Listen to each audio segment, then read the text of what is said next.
students, welcome to RS Group of Schools. I am Gaurav Sharma, your computer teacher. Today we are going to discuss about the topic memory.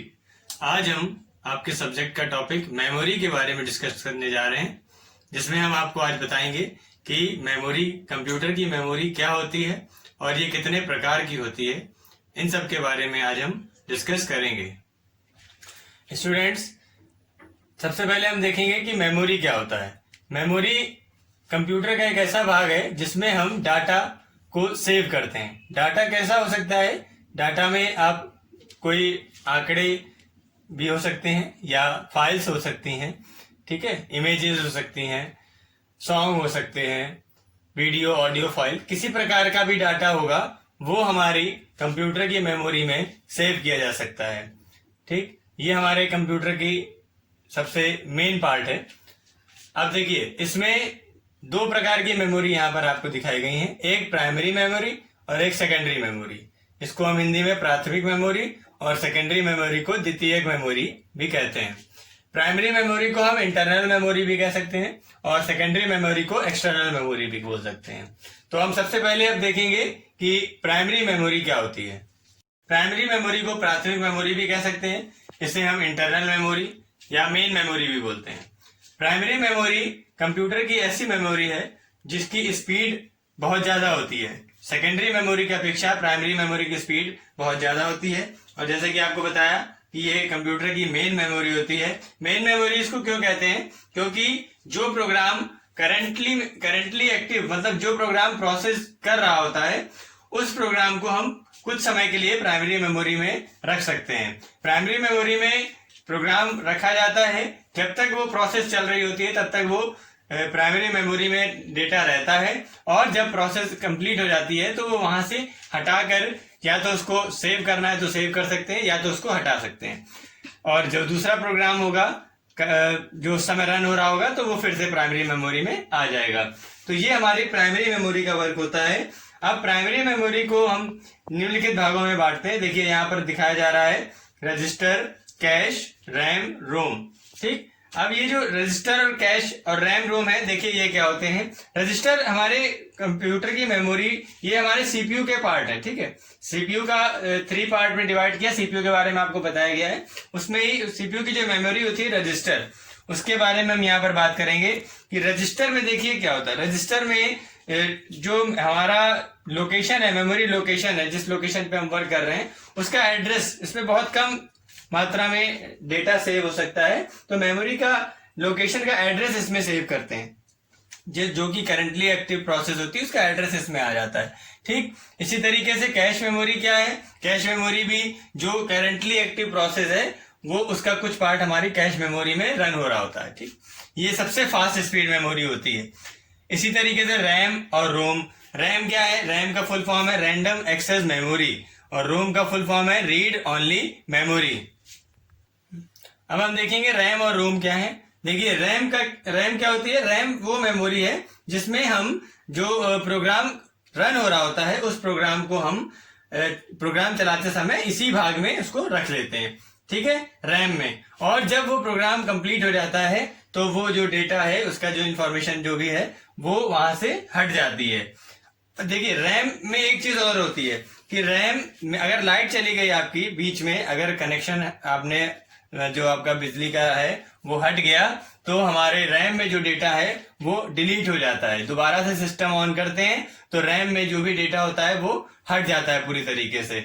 ठीक, तो RAM को 2 part में बांटा गया, S RAM और D RAM. अब देखिए, रोम क्या होता है? रोम का काम है, रोम में जो डेटा सेव होता है वो परमानेंटली सेव रहता है, उसमें हम ना ही कोई डेटा ऐड कर सकते हैं और ना ही उससे कोई डेटा हटा सकते हैं। ठीक, अब देखिए रोम का वर्क क्या है, यहां पर देखते हैं। रोम का वर्क है, जो हमारा रोम है उसमें हम, जैसे कि हमारा सिस्टम जब स्टार्ट होता है तो उसको हम स्टार्ट होते वक्त जो भी फाइल्स वहां पर रीड करता है हमारा सिस्टम, तो वो कहलाता है, उस प्रोसेस को हम बोलते हैं BIOS, means basic input output system. ठीक, तो जो ये बायोस होता है, इसकी जो फाइल्स होती हैं, जो प्रोसेस उस समय हो रही होती है, वो हमारे रोम में ही सेव होती है। जब जितनी बार हम सिस्टम जब भी स्टार्ट करते हैं तो वो फाइल्स वहां से ये एक्सेस करके और हमारा कंप्यूटर को स्टार्ट करने में मदद करता है। तो उसमें जो फाइल्स रखी होती हैं, वो जब हमारा कंप्यूटर डिजाइन किया बनाया जाता है, मैन्युफैक्चर किया जाता है, उस समय हमारा ये डेटा उसमें फीड कर दिया जाता है और वो जितनी भी बार हमारा सिस्टम ऑन होता है उतनी बार ये फाइल्स वहां से एक्सेस होकर के रीड करी जाती हैं। S RAM and D RAM, देखिए स्टैटिक, इसका मीन्स है स्टैटिक रैम, इसका मीन्स है डायनेमिक रैम। स्टैटिक रैम की जो स्टोरेज कैपेसिटी है वो कम होती है और इसी की वजह से इसकी स्पीड भी ज्यादा होती है। डायनेमिक रैम की स्टोरेज कैपेसिटी ज्यादा होती है, इसलिए इसकी स्पीड थोड़ी सी कम होती है। स्टैटिक रैम थोड़ी कॉस्टली होती है, डायनेमिक रैम तुम्हारी जो होती है वो सस्ती होती है। ठीक है। स्टैटिक रैम में जो डेटा हम सेव करते हैं उसको हम बार बार उसमें नहीं लिखना पड़ता, लेकिन डायनेमिक रैम जो होती है उसको थोड़े थोड़े समय अंतराल के बाद में बार बार से रिपीट करके लिखना पड़ता है, नहीं तो वो डेटा हट जाता है। ठीक, तो इस तरीके से अब देखिए रोम क्या होता है। रोम में यहाँ पर 3 पार्ट्स बताए गए हैं, पी रोम, ईपी रोम और डबल ईपी रोम, जिसमें से इनका फुल फॉर्म देखिए क्या है। इसका है प्रोग्रामेबल रीड ऑनली मेमोरी, ये है erasable programmable read only memory, और इसका फुल फॉर्म है electrically erasable programmable read only memory. सबसे पहले हम देखेंगे पी रोम। पी रोम क्या है? Programmable read only memory. देखिए पी रोम में क्या होता है, ये एक तरीके से हमारे रोम की तरह ही है। ये स्टार्टिंग में जब पी रोम लेकर के आएंगे, खरीदी जाती है, तो वो बिल्कुल ब्लैंक होती है। इसमें अपनी आवश्यकता अनुसार डेटा फीड कर दिया जाता है और एक बार डेटा फीड करने के बाद में इसमें से वो डेटा दोबारा से डिलीट नहीं किया जा सकता है। ईपी रोम क्या, जैसे आपको नाम बताया कि erasable and programmable read only memory. इसमें क्या होता है, डेटा को हम डिलीट कर सकते हैं, लेकिन डिलीट करने के लिए उसमें हमें अल्ट्रा वायलेट रेज का डालनी पड़ती हैं। लगभग 20 मिनट तक उसमें अल्ट्रा वायलेट रेज डालते हैं, तब ये जा करके हमारा जो मेमोरी है वो खाली होती है और इसमें हम डेटा को दोबारा एक बार फीड कर सकते हैं।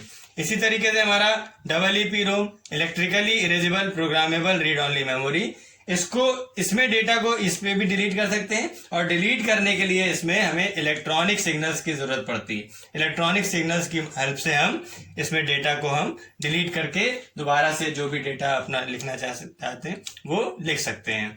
तो इस तरीके से हमारे ये 3 पार्ट्स हैं रोम के। अब हम देखेंगे सेकेंडरी मेमोरी। अब देखिए सेकेंडरी मेमोरी क्या होता है। सेकेंडरी मेमोरी मीन्स द्वितीयक मेमोरी, इसको हम परमानेंट मेमोरी भी बोलते हैं। सेकेंडरी मेमोरी में होता क्या है कि जो भी डेटा हम सेव करते हैं वो परमानेंटली हमारे कंप्यूटर में सेव हो जाता है जब तक कि उसको डिलीट नहीं किया जाता है। ठीक, तो देखिए किस तरीके से यहाँ पर उसके कुछ पार्ट्स दिए बताए गए हैं। Magnetic tape, hard disk, floppy disk, optical storage media, जिसमें सीडी और डीवीडी बताया।